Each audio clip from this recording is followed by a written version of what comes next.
Hello, Steve Jones here from bedfordguitartuition.com.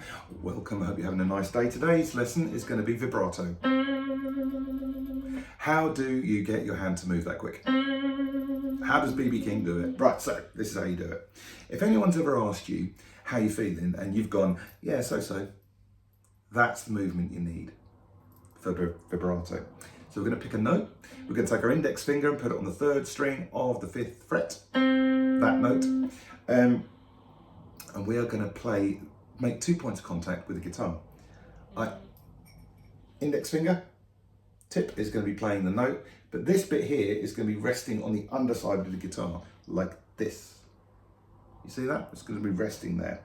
It's going to be about a fret down, depending on the size of your finger and the size of the guitar. It varies a little bit, but my fingertip is playing fret 5. This bit is touching the guitar just under fret 4-ish.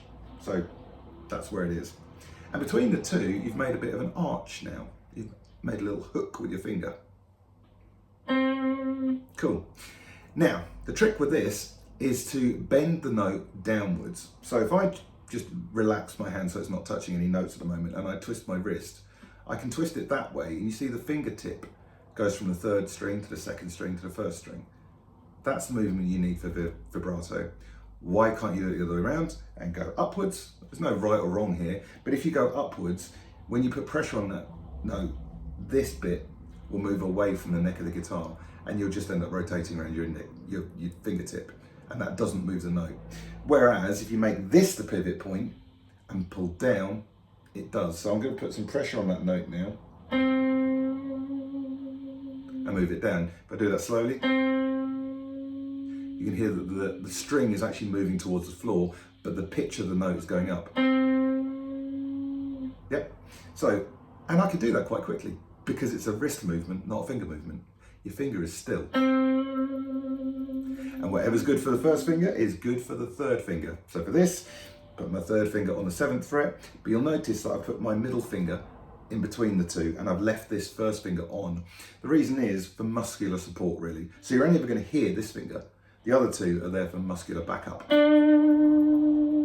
notice my thumb isn't clamped to the guitar, it's kind of free flowing a little bit.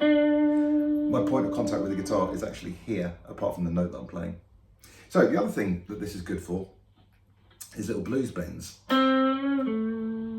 Yeah. That kind of thing. So what am I doing there? I'm bending the string by going towards the floor. Counterpoint with this. That's how that's moving. That allows my wrist to move like that.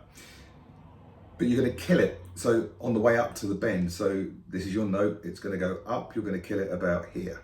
So you're going to hear G, and you're either going to do that by putting the plectrum back on the strings like this, or by filling it with the notes. Another little hint and tip, just let the note establish first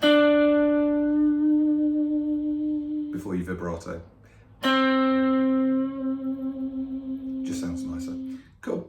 Well, I hope that's been useful for you, and have a great day.